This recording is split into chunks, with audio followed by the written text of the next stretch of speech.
The Third Testament, Section 8, Man. Chapter 35, The Power of Thoughts, Feelings and Will. The Sending and Receiving of Thoughts and Their Effects. 1.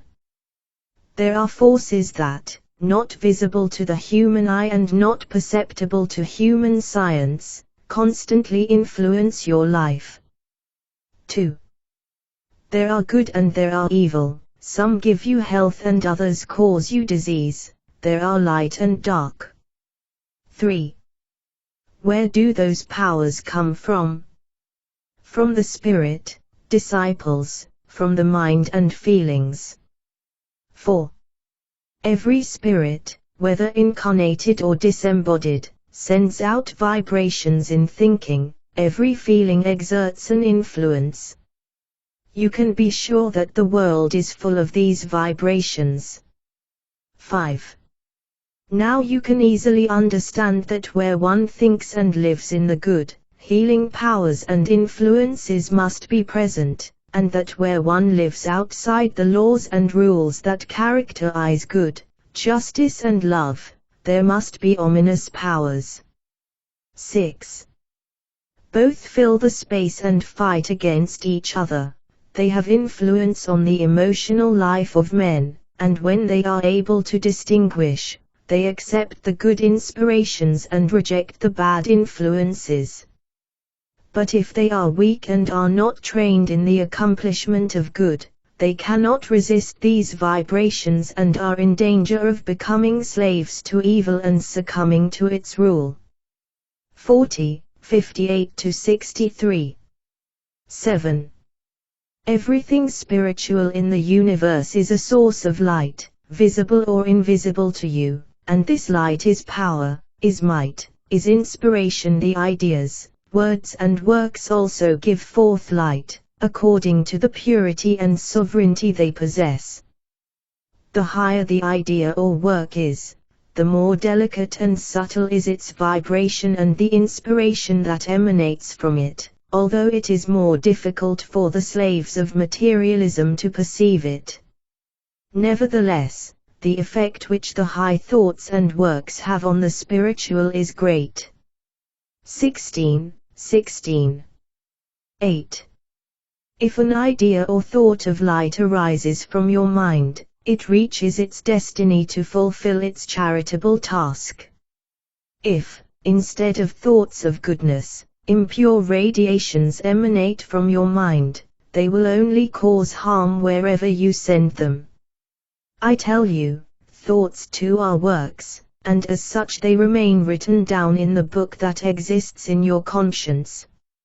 9.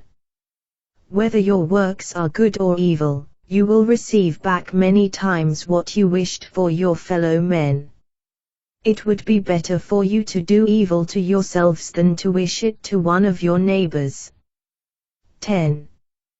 This is why I told you in the second time, what you sow, you reap, for it is necessary that you recognize your experiences in this life and remember that your reaping will give you the same seed that you sowed, but in multiplication. 11. O mankind, you have neither considered, felt, nor lived the teachings of your Master. 24, 15-18. 12.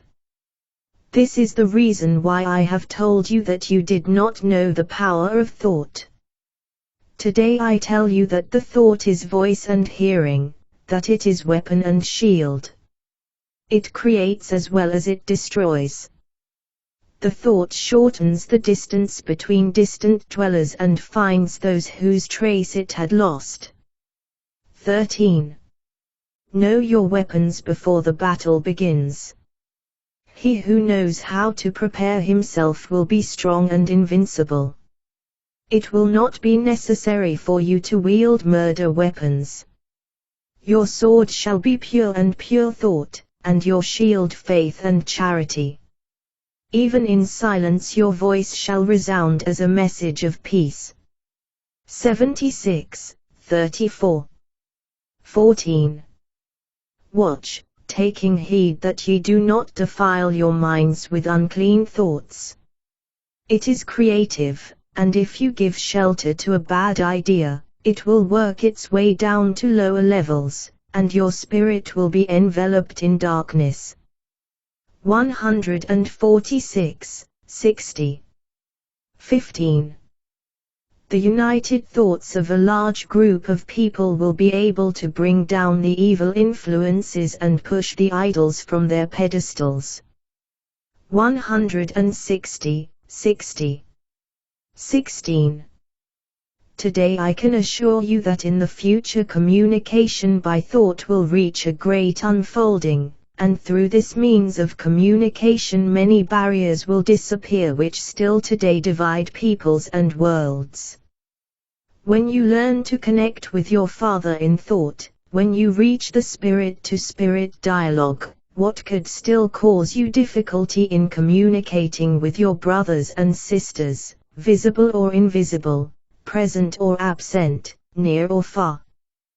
165:15. 17.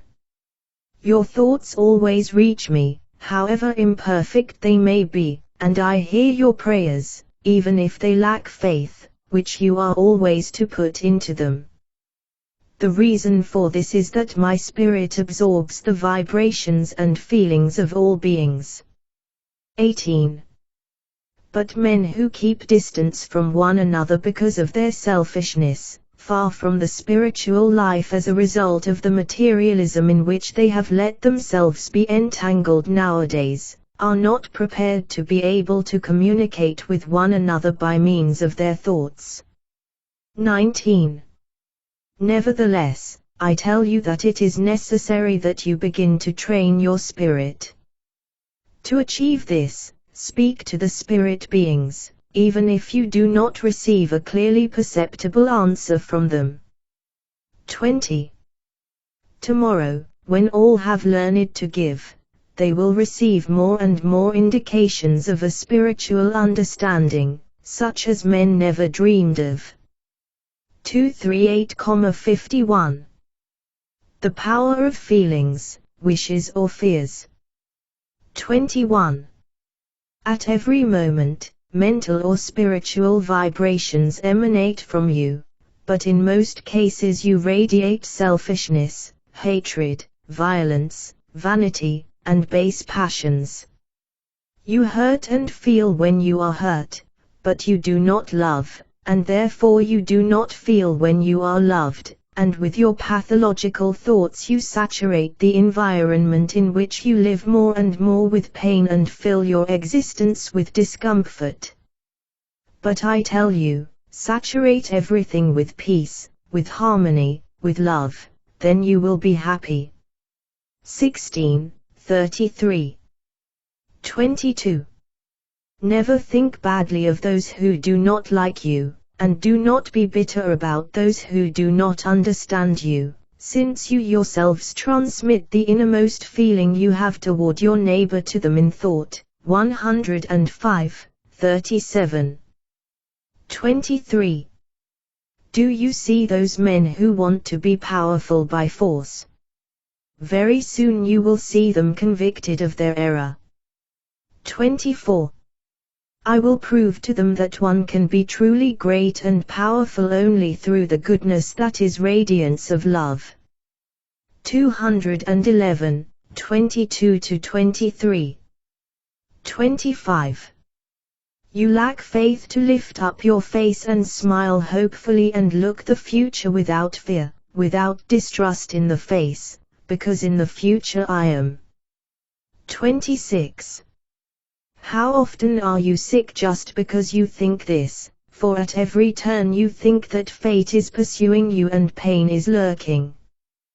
Then you attract dark forces through your thinking, with which you overshadow your material life and your spiritual path of ascent. 27. But I am here with you to ignite anew the faith in life, in truth, in the eternal, in perfect peace, and also to teach you to attract the light. 205:28-29. the lack of self-conquest. 28. Man is guilty of two things, not only because he makes no effort whatsoever to remove the bandage which denies him knowledge of the highest teachings, but also because he has not freed himself from the fetters of matter, which, unlike spiritual pleasures, have seduced him to physical pleasures. This is the reason why he has enslaved himself under the dominion of the passions and allows his spirit to resemble a lame man who does nothing to get well. 29. In all fields I see the majority of men unrestrained, everywhere I meet only the weak man. And to what can this be attributed? To the fact that you do not have the courage and sufficient willpower to get out of the dirt you are in, to overcome the inertia that forges the fetters that bind to matter, and this is the origin of all vices, all faults. 30.